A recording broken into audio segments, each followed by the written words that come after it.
Hey, this is King Jimmy Un-Author-ized, and I just wanted to point out, in light of the recent departure of Bill O'Reilly from the O'Reilly Factor, that once upon a time, your humble commentator here was on the O'Reilly Factor. Well, sorta. Okay, I'll be honest. I wasn't exactly on the O'Reilly Factor. More like once upon a time, I sent Bill O'Reilly an email about John Kerry, and that email got read on national television, which I thought was pretty cool. And Bill O'Reilly sent me a signed copy of his book, Who's Looking Out for You, as you can see right here. This all the way back in 2004 when I was just a young lad in Bible college, which was kind of cool. I have a VHS copy of it. If anybody ever wants to see it, only problem is I don't know how to show it to anybody anymore because, well, it's on VHS. Well, I was flipping through this book and I just thought I'd kind of note a couple things. First of all, he dedicated the book to now disgraced, legendary TV personality, producer, person, CEO of Fox News, Roger Ailes. Kind of ironic, Bill, considering both of you have been accused of sexual harassment, and sexual harassment is the thing that took both of you out. Poetic justice, isn't it, folks? I thought it would be interesting just having this book to go ahead and read a few excerpts from this book, namely the chapter entitled Errors in Judgment. You know, just to see what maybe Bill O'Reilly has to say about errors in judgment. Oops. From page 190 and Who's Looking Out for You by Bill O'Reilly. I was single by choice for decades and always chose my girlfriends very carefully. I took responsibility for my behavior. Really, Bill? And tried not to do anything that I would thought be harmful to me or her. I was sober all the time, and the result was that very few dramas in my personal life and a long list of great friends, both male and female.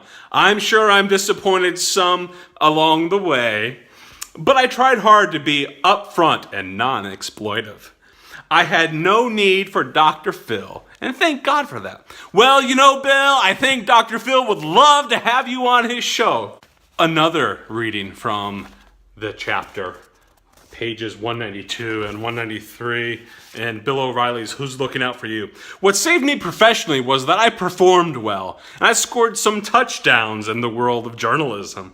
The more poorly I was treated, the more ferociously I attacked the job. I was going to show them. Many times I did, but because of the brutal mistakes I was making in the office. What kind of mistakes were those, Bill? My career was much harder than it should have been. If I had just shut up off the camera, my life would have been more easier. Wow, Bill.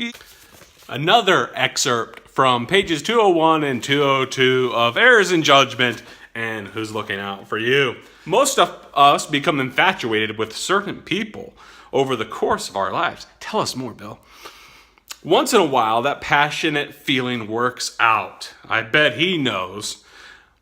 But much of the time, it does not. Yeah, it's kind of prophetic here. Infatuation is always temporary, often based on nothing more than powerful attraction. You can't make this stuff up, people. These are actual words Bill O'Reilly wrote.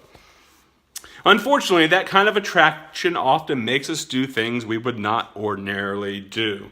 I was once very infatuated with a woman who was the poster girl for venality. This woman was so selfish, she made Lena Hemsley look like Edith Bunker. She was off the charts manipulative and didn't even try to fake that she wasn't. She was so good looking. Wow! Right there, people. She was so good looking, and she knew she could con men into giving her just about anything she wanted. And I bet Bill was willing to be that man. I actually thought I could change this woman. This was insane. She was disrespectful to pretty much everybody. She shrugged them off, including her parents, and openly mocked some people she had screwed over. One time, she hid behind the answering machine as an old boyfriend asked for her a call back. She snorted derisively, even though she had gone with the guys for years. I told her flat out that she was engaging in disrespectful behavior. He should know. But even though I know the woman was a block of ice, I did not disengage. Looking back, she should have been lodging in the Playboy Mansion, not hanging around with me. Right here, I'm just reading the pages from the book. The good news is that I did not alter my behavior. I associated with this woman, the Playboy person, but kept my defenses up and my actions under control. I wonder. Finally, I wised up and told her I had better things to do with my life. However, I wasted an enormous amount of time and energy dealing with this lady, mostly on her terms. So if this can happen to me, a rather hard-edged, no-nonsense kind of guy, then it can happen to anyone. The solution to toxic people is simple but difficult. You must divert yourself away from them. Say no, Bill, come on! Once again, it comes down to discipline.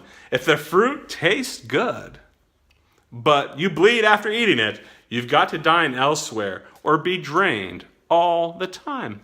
$13 million, Bill? I bet that's pretty draining, right? What society needs is a 12-step program for infatuated Americans. He knows a thing or two about infatuation and the need to get over it. So you should listen to this man. This organization would simply supply wise counsel when we are tempted to associate with those who would do us harm but look so good doing it. I'm not kidding. If you can get somebody to come over and talk you out of making that stupid phone call to that dangerous person, do it. Then immediately go out and have some fun. That's just some readings from Bill O'Reilly's Who's Looking Out for You, personally autographed and sent to me back in 2004 after I appeared by email vicariously through Bill O'Reilly on the O'Reilly Factor. And I just thought I would, take some time and read some stirring words of wisdom from our humble correspondent who is no longer with us on national TV.